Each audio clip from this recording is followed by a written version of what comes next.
ನಾನು ಯಾವುದೇ ಕಾಂಗ್ರೆಸ್ ನಾಯಕರನ್ನ ಭೇಟಿ ಮಾಡ್ತಕ್ಕಂಥದ್ದಕ್ಕೆ ಹೋಗಿಲ್ಲ. ನಾನು ಏನು ಸಲಹೆ ಕೊಡಲಿ? ಈಗ ಅವರೇ ತುಮಕೂರಿನಲ್ಲಿ ಭಾಷಣ ಮಾಡಿದ್ರು, ಕುಮಾರಸ್ವಾಮಿ 2 ಬಾರಿ ಮುಖ್ಯಮಂತ್ರಿಯಾಗಿ ಏನು ಕಿತ್ತಾಕಿದ್ದಾರೆ ಅಂತ. ಅದೇನೋ ಪದ ಬಳಸಿದರು, ಏನು ಅರ್ಧವ್ರೆ ಅಂತ. 2 ಬಾರಿ ಮುಖ್ಯಮಂತ್ರಿಯಾಗಿ ಅರ್ದಿರೋದು ಏನು ಅಂತ ಅಂದರು. ಯಾಕೆಂದರೆ ಎಲ್ಲದಕ್ಕೂ ಸಾಕ್ಷಿ ಗುಡ್ಡೆ ಕೇಳ್ತಾರೆ. ಈಗ ಸಾಕ್ಷಿ ಗುಡ್ಡೆ ನಿರ್ಮಾಣ ಮಾಡ್ತಾರಂತ. ಈಗ ನಾನು ಸಲಹೆ ಕೊಡೋದೇನೈತೆ, ನಾನು ಏನು ಕಿತ್ತೇ ಇಲ್ವಲ್ಲ, ಅರಿಯೋ ಕೆಲಸ ಮಾಡಿಲ್ವಲ್ಲ. ನನ್ನ ಹತ್ರ ಬಂದು ಸಲಹೆ ಏನು ತಗೋತಾರೆ? ಫೋಟೋ ಬೇಕು, ಫೋಟೋ ಪತ್ರಿಕೆಯಲ್ಲಿ ಬರಬೇಕು, ನಾನು ನೋಡಿ ಯಾವ ಥರ ಹೋಗಿದ್ದೇನೆ ಅಂತ ಹೇಳ್ಕೋಬೇಕು. ಒಂದು ಗಾದೆ ಮಾತಿದೆ, ಹಿರಿಕರು ನಮ್ಮ ಪೂರ್ವಿಕರು ಒಂದು ಗಾದೆ ಮಾತಿಟ್ಟಿದ್ದಾರೆ, ಅತಿ ವಿನಯಂ ಧೂರ್ತ ಲಕ್ಷಣಂ ಅಂತ. ದೇವೇಗೌಡರು ಅದೇ ಫೋಟೋಗೆ ಸರ್ ಹೇಳಿದ್ರೆ ಮುಂದೆ ಮೈತ್ರಿ ಸರ್ಕಾರ ಬರುತ್ತೆ ಅಂತ, ಆ ಸರ್ಕಾರದ ನೀವು ಸಿಎಂ ಸರ್ ಅಂತ.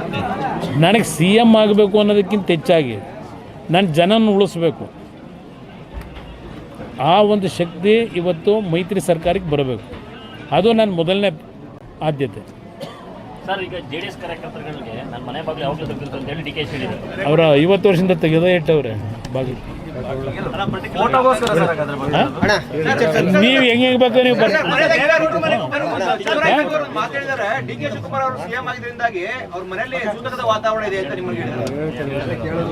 ಜನ ತೀರ್ಮಾನ ಮಾಡ್ಕೊತಾರೆ, ಅದ್ರ ಬಗ್ಗೆ ಇಲ್ಲ. ಉಜ್ವಲ ಯೋಜನೆದು ಒಂದ್ ಕಡೆ ಗ್ಯಾಸ್ ಪ್ರೈಸ್ ಆಯ್ತು, ಇನ್ನೊಂದ್ ಕಡೆ 9 ಸಿಲಿಂಡರ್ ಕೊಡ್ತಿದ್ದವ್ರು ಈಗ 4 ಇಳಿಸಿದ್ದಾರೆ. ಇದು ಜನಗಳು ಹೊರೆ ಆಗಲ್ಲ. ಇಲ್ಲಿ ಪ್ರಶ್ನೆ ಇವತ್ತು ಜನಗಳಿಗೆ ಎಲ್ಲ ರೀತಿಯ ಸುಲಭವಾಗಿ ದರದಲ್ಲಿ ಕೊಡಬೇಕು ಅಂತಕ್ಕಂಥದ್ದು ಕೇಂದ್ರ ಸರ್ಕಾರದ ಒಂದು ಕಮಿಟ್ಮೆಂಟ್ ಇದೆ. ಆದರೆ ಇವತ್ತು ಕೊಲ್ಲಿ ರಾಷ್ಟ್ರಗಳಲ್ಲಿ ಯುದ್ಧ ಏನು ನಡೀತಾ ಇದೆ, ಈಗಾಗಲೇ ಮತ್ತೆ ನೆನ್ನೆಯಿಂದ ಪ್ರಾರಂಭ ಆಗಿದೆ.